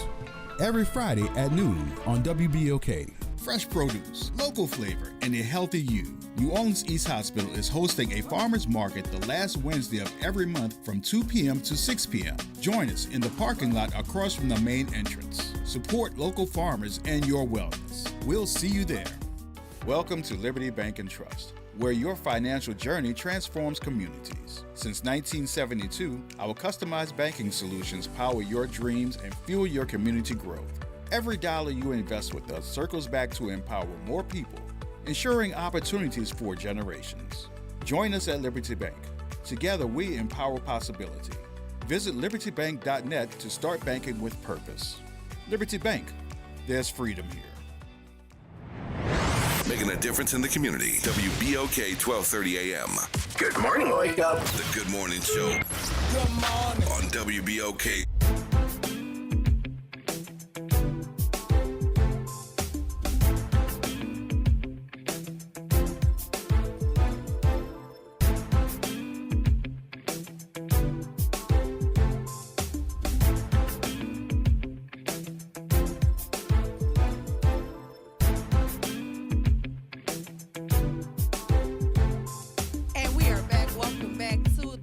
Show. I am your host, Dr. Ashan Sawai. Listen, I want to give a huge shout out to the WBOK listening audience and all of you guys who decide to call in and engage with the platform each and every day.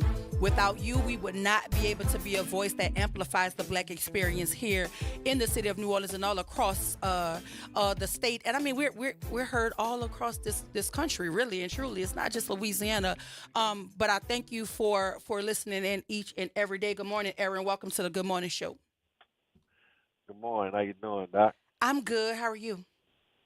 I'm good. You know, first off, shouts out to the Fall of the Hood Round Table. Secondly, to the People's Political Party as well as the Huey P. Newton Gun Club. For starters, you know, it's a reason why the NAACP does not have not one political prisoner. All the years they've been in existence, and it's 2025, and they don't have not one political prisoner. It's a reason why for that. That's number one.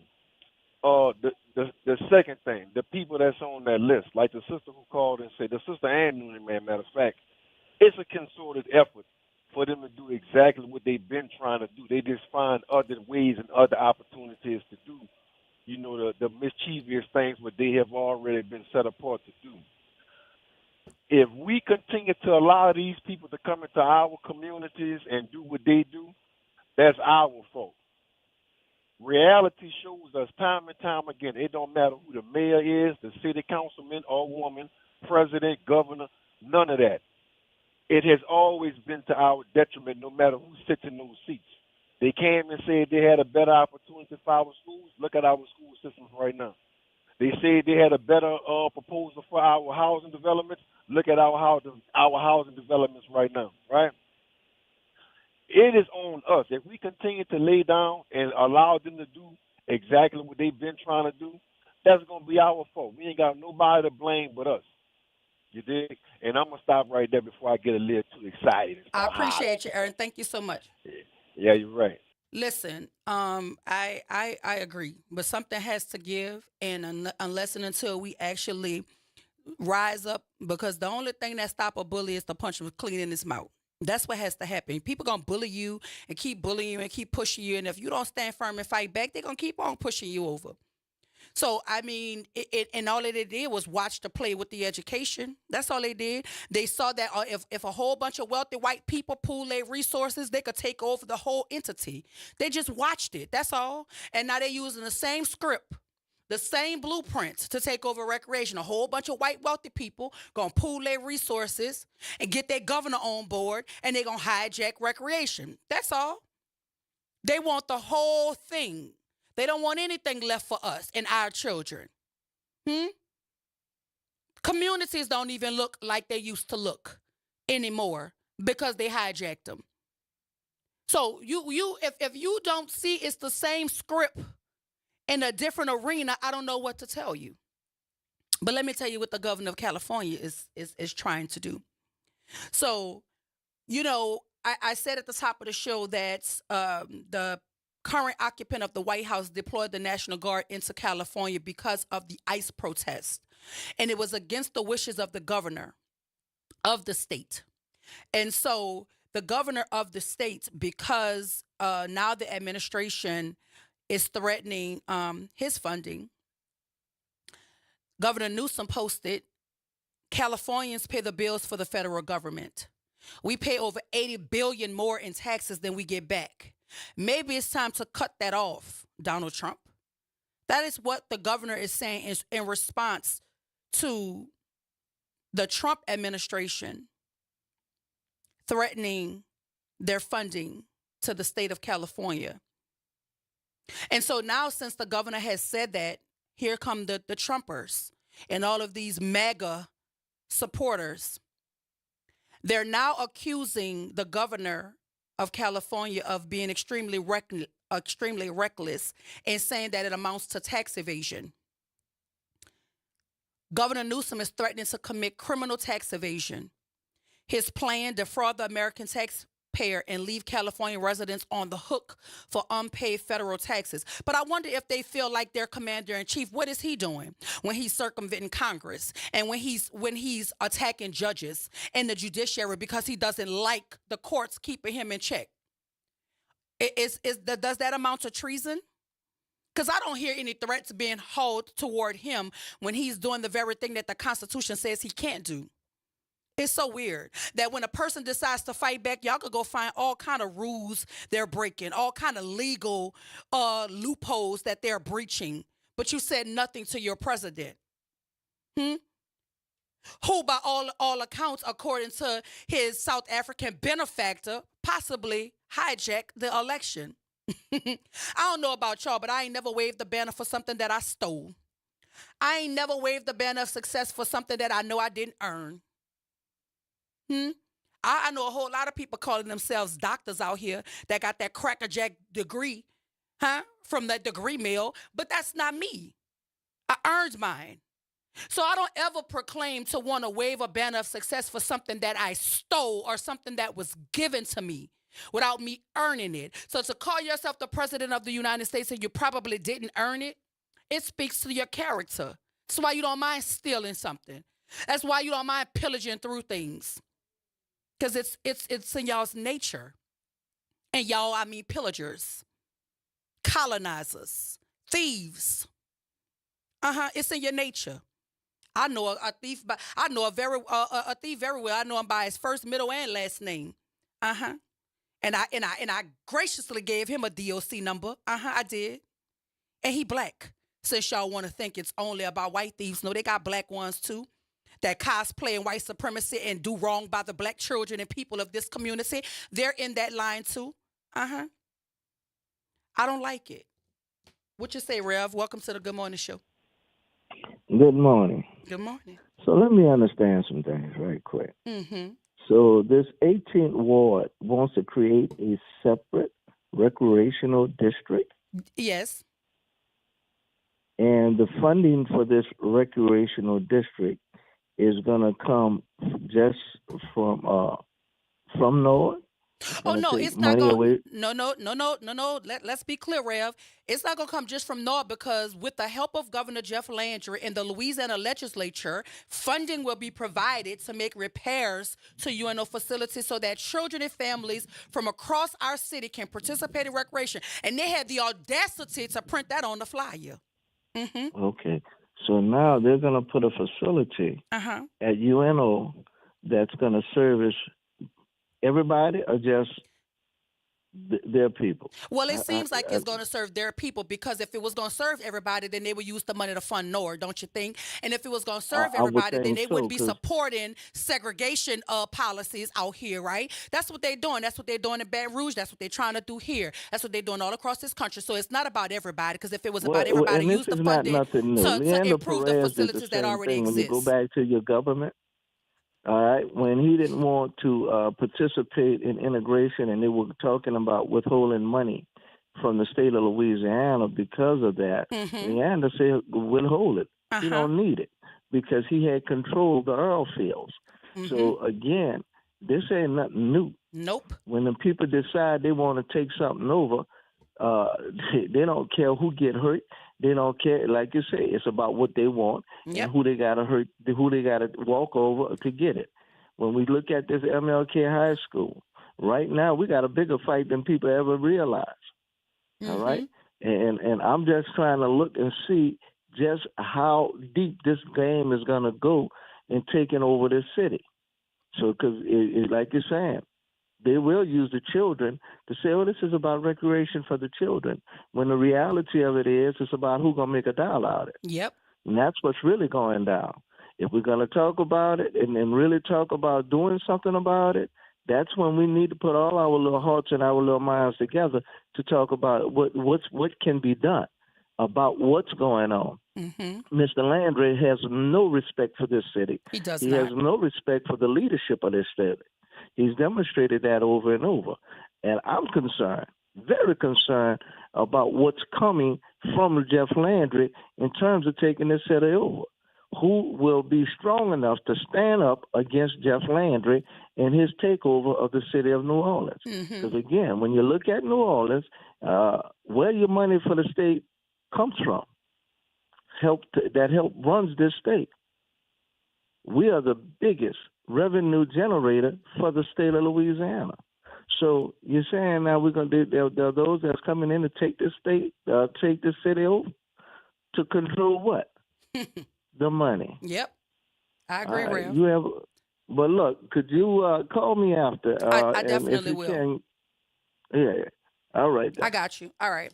Listen, I could not agree more. And another thing that I want to put on your radar, as it relates to this, I was given this message. It said this is something that our citizens need to know about that's going on, especially during elections. We need to make sure that all candidates running for mayor and other elected officials are standing with the residents of New Orleans and not the Republicans on privatizing recreation. Laura Canizero Rodriguez has been the spokesperson for this initiative and on the news and on social media and radio, seemingly blasting NORD, stating that all of NORD funding should go to the 18th ward. But I wonder why. Why do you want that, Laura?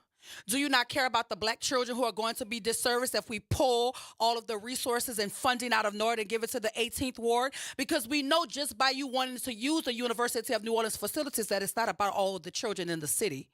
We barely could get our kids to and from school without having to be on a hot bus for 2 hours coming and going. And you want all the kids in the city to come all the way to UNO to participate in recreation? Make it make sense, Laura. Somebody got to help me. The other thing that you got to help me with is I'm waiting to find out who is Governor Landry supporting for the mayoral seat. That's what I want to know, because I know you're supporting somebody. I wonder what horse you about to back, because that's going to tell me a lot about them, and it's going to tell me a heck of a lot about you, because I want to know who you're backing. Because I promise you, whoever it is ain't for the city of New Orleans. I can guarantee you that. I want to know who it is. Because who's going to let the governor put their name next to his when he's supporting the demise of the city of New Orleans in favor of NOLA? That's why y'all got to understand that language matters. And people jump on me all the time about me saying I'm from New Orleans. I'm not from NOLA. I am from New Orleans. I'm not from NOLA. I don't even know NOLA. My dog named NOLA. That's the only NOLA that I know. NOLA coalition. We put NOLA on everything around here. They done took your neighborhoods so their families have somewhere to live. They done took your schools so their children have somewhere to be educated. And now they gonna take your recreation so their children have somewhere to play? Well, what about our kids? What about your children? Do you not care? Do you not care? I often wonder, what is it going to take? How deeper do they have to put their foot up your behind for you to realize that you are uncomfortable? I'm just confused here. I don't know the New Orleans that I know to just lay down and take it. I don't know that New Orleans. I don't know her. And y'all be talking all that stuff about OGs and gangsters and goons. Where they at? Where they at? Huh? Is that why y'all locking them all up so we don't have no defense for the city of New Orleans? Is that why y'all killing them all so we don't have no defense for New Orleans? I won't know where the OGs at. The people that ain't scared to tell a bully, not my city, not my children, not my playground. Where they at? Huh? Y'all got our kids out here dying over neighborhoods that don't even belong to them, and y'all can't even stand up for the kids in defense of the neighborhood? I am confusion. Huh? Who running for mayor that got the gall to tell the governor that he got to back up off our city? Who is it? Because that's who I'm going to support. Who that person is. Show them to me. Because I just want to understand why it's always in the black community where all this reform got to come. Where all this innovation got to come. And they ain't got no reform or no innovation where they come from. Huh? How you going to take advice from somebody that can't even make their own community work? So they got to come to ours where they know it's easy and a big easy, huh? It's easy. Laissez bon temps rouler. They know everybody out here having fun, so ain't nobody watching and paying attention. I'm sick of it.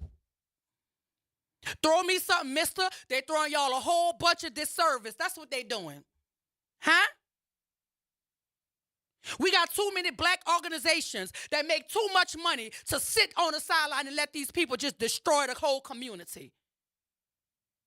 They don't even show up at y'all parades. I'm just sick of it. I'm sick of it. And then when they parade, they don't even throw nothing to your kids. But y'all let them parade in our streets all the time. Huh? Now we got them thinking they got footwork. Huh? This is crazy to me. I'm appalled.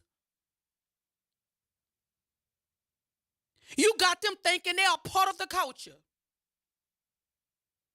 You inviting them to the cookout, and they leaving with your tables and chairs. I can't make this up. Y'all really gotta stop. Y'all let them people invite y'all to meetings.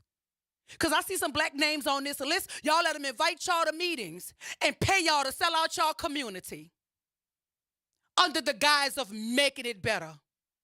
But your children can't read. Their mamas can't pay the rent. And now they're not going to have a park to go to.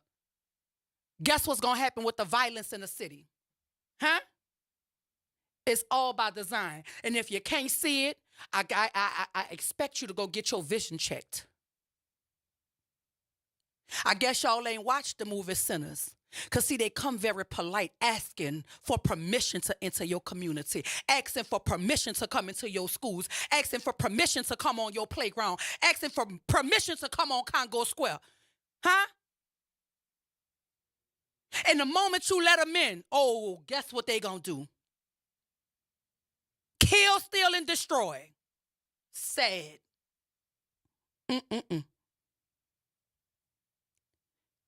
Because now they don't have to say that they colonized anything. They could say they asked for permission.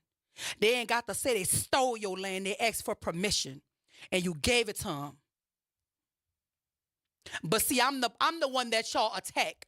I'm the person y'all always got something to say about. And I'm the one out there fighting for the livelihood of your children. And can't get a job in my own city. But these people could come here and ask for permission to disservice you, and you serve our babies up on a platter for a little bit of nothing. Because I guarantee you, whatever they gave you for it, they make it 10 times that. They laughing at you over cigars and whiskey. While their children could go to the lacrosse field and play lacrosse and swim in the best pools and go to the best schools, and they ain't got to worry about ducking bullets at the gas station. Oh, but they ask you for your permission, though. Y'all ought to be ashamed of yourself. Because, see, I can't take my black off when I walk through the streets. I can't take my black off when I go home. But they can sit with black people and pretend to speak the lingo and sell you a dream and go back with their friends and talk about you. How they puppeteering you against your own community. And they could come to the finest restaurants in New Orleans and give you the thumbs up. Y'all gonna be all right. We got you. Give y'all a new set of bootstraps to pull yourself up by. While they stealing everything that belonged to you. This your land. You ain't know? Oh, but they asked you for permission. Good morning, Pam. Welcome to the Good Morning Show. Good morning, Doctor. How you I'm doing? just going to be real quick. Doctor, you be on point all the time. And I respect you. I admire you because we need more people like you. Because people aren't listening. They're turning a blind eye, and it's right in front of their face. How much more do they have to put their foot with it? Okay. I'll Where leave the it just sun like don't that. shine. Yeah. Thank you, darling. Thank you for that because I had to control it. But doctor, what how do I say this? I just don't understand what is going on. Where are our black representatives? Where are the ones that's going to stand up for our children? I have children. I have grandchildren. I mean, come on now. This is New Orleans. And I don't understand. It seems like it's just one big voice and no one that needs to hear or those that hear it, but they just don't want to hear it. We're slipping. We're slipping in the darkness. Yep. That's all I wanted to I say. appreciate you, Miss Pam. Thank you. Listen, y'all. I watch a lot of TV and I watch a lot of movies. Miss Alicia could tell you that. I make movie references all the time. I don't know if y'all be picking up what I be putting down. But this is the mob. This is the mob. These people are forming a mafia against us. This is the mob. And you know why the mob was good at what they did? Because they bullied people into submission. They murdered people openly so they could send a message to the rest of the people that was watching. And they made a whole lot of money off of the corner boys who was risking their freedom for the kingpin. But you see, we so busy trying to be king makers that we ain't got no kingdom builders. That's why these people coming in and doing what they want to do, because y'all think y'all king makers. Y'all want somebody to bend down and kiss a ring that don't even exist. That's why the city is being hijacked, because you think you the king maker and ain't nobody a kingdom builder. I'm sick of y'all, and I'm going to go to break, and when I come back, I'm going to keep talking about you, because maybe if I talk about you a little longer, you'll do something about it. Black man, black woman, black business, black entrepreneur. Y'all make me sick. I'll be right back. This is WBOK 1230 AM, what New Orleans is talking about all day long.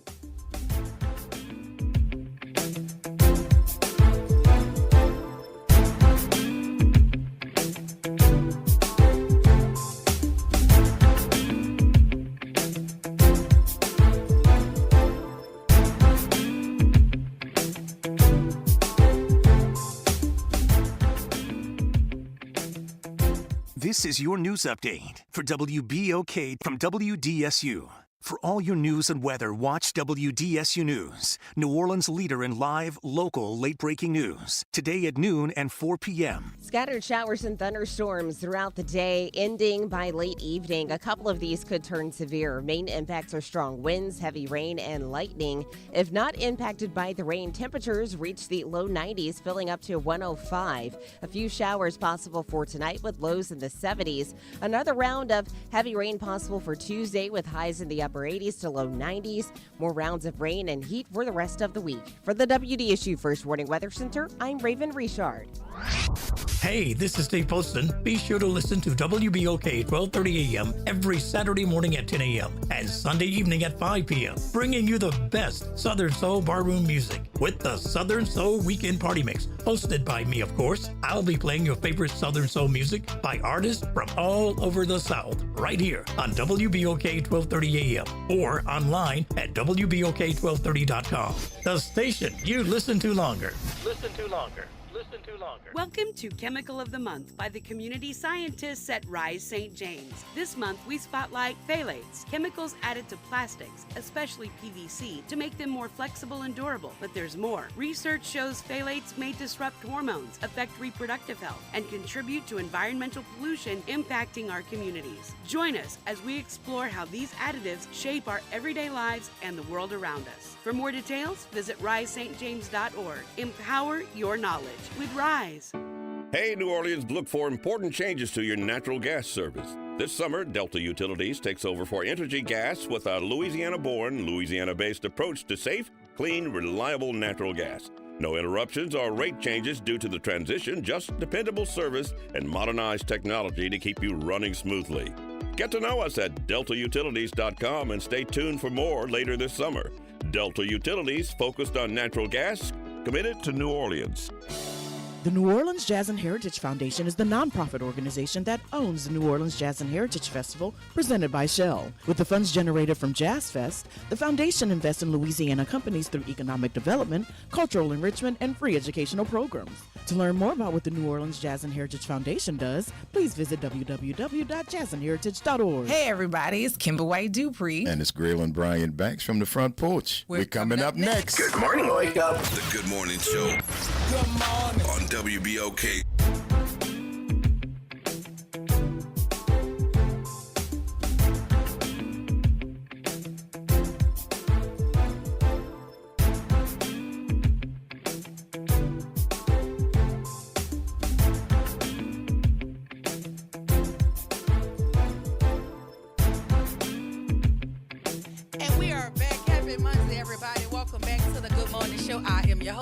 Ashanti White. Shout out to my super producer that be getting me together during the breaks. Naren say I'm funny. I ain't even trying to be funny, Naren. I am dead serious. Dead serious. Listen, if you're just joining the show, you missed a good one. We've been talking about the things that need to be talked about. But you know, we understand that there is an all-out assault on academia as well that is happening across this country. Because the current occupant of the White House does not believe in institutions that have academic integrity, because he's afraid for them to tell the truth about him. He's afraid for them to tell the truth about this government. He's afraid for them to tell the truth about the history of this country. And so he is threatening the funding of institutions who don't want to abide by the diversity, equity, and inclusion attacks that he has mounted on organizations and institutions all throughout the country. So in response to the threat of losing funding if they don't acquiesce to his requests, the institutions, the academic institutions are coming together to create a mutual academic defense compact. And the article says, we urge the presidents of colleges and universities across the country to formally propose and help establish a mutual academic defense compact among all institutions of higher education. All participating institutions will commit meaningful support to MADC by providing immediate and strategic support to any member institution under direct political or legal infringement. Institutions united under the Mutual Academic Defense Compact will avoid unconstitutional federal demands and mitigate funding cuts by filing collective lawsuits, selling bonds, and opening endowments. Under the pact, participating institutions will make available at the request of any institution under direct political attack any material, financial, legal, and public communication support required to coordinate a unified and vigorous response to resist any and all political attacks from the federal government on academic freedom, university workers, and campus communities. That sounds like a union to me. That's what it sounds like. And see, that's what has to happen. The people have to come together to punch the bully in the mouth. That's what has to happen. Because what he has to understand is this is not a dictatorship. You are not a king. You are not the lone authority on how the United States of America should conduct itself. You are not. You are a temporary placeholder for the position that changes every 4 years. But if you have your way, you are going to try to dismantle the very fabric of the country so that you can stay in power. But I would urge folk to look at what's happening in Burkina Faso. Look at the leader there. That black man ain't playing. And that's the kind of leadership we need. Because it matters not what the outside of the country is doing. That man is forming what he needs to form for his people. And he's doing it in collaboration with like-minded individuals who believe that folk can't just come in and bully their way into taking from them. Y'all have pillaged through Africa enough. Y'all have pillaged through black folk enough. The buck got to stop somewhere. And if you think we gonna just sit by idly while you roll back our humanity, you got another thing coming. Target is feeling the effects of what we do when we come together and say, you won't get my black dollar, right? Well, now it's time for that same energy to be put into the things that absolutely matter to black people and black children and black communities that have black experiences. I want to know who the governor is supporting for mayor. That's what I want to know, so we could thoroughly examine the reasons why. And I guarantee you, they listening. They listening. But I want to tell you this. If he's supporting you, you best understand that we going to have questions and we want answers. Because if you think these same folk who are trying to privatize recreation, who privatize education, y'all going to privatize our political arena, it ain't going to happen. It ain't going to happen. I'm going to need the governor to show his hand. Tell me who you're supporting, Mr. Governor. Because we got questions and we want answers. And I don't care who it be. Yeah, I say who it be. Because when you got melanin in your skin, you could talk like that. Who it be? That's what I want to know. But I'm tired. I'm tired. And it's a whole month and y'all got my blood pressure high. Because what we don't understand is every time we allow folk an inch, they take a mile. I told you. Y'all invited them to the cookout and they left with your tables and chairs. Y'all got them thinking that their footwork is calling ancestors. That's what you got them thinking. You got them thinking they're welcome to commiserate on the grounds of Congo Square because they got a black friend. That's what you got them doing. Do you know that there are certain places and spaces that they won't allow you to come? But you keep on saying, yes, sir, master, you could come in. Have my children. Have our schools. Have our neighborhoods. Have our recreation. And they going to bury you in the ground and going to tell people that that's where you wanted to lay down. That's what they going to tell them. You bought the shovel. So clearly you wanted to go under. That's what they're going to tell people.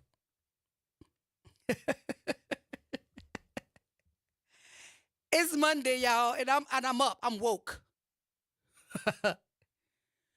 But if you want to stand up for children, I'm expecting, I'm hoping, I'm urging you to show up on Friday, June 13th, 10 a.m., 6801 Franklin Avenue, so we could go talk to the people from the NOLA Coalition and the Business Council of New Orleans and the LA Chamber of Commerce Foundation and the Metropolitan Crime Commission and the Hispanic Chamber of Commerce, the NAACP, and especially the 18th Ward.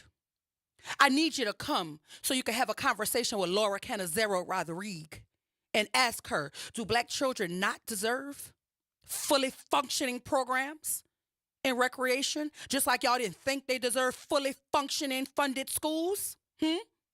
Fully functioning neighborhoods? I want to have this conversation with Raphael Goeneche and ask him what you think gonna happen to crime when you pillage through the recreational opportunities for our kids, Raphael.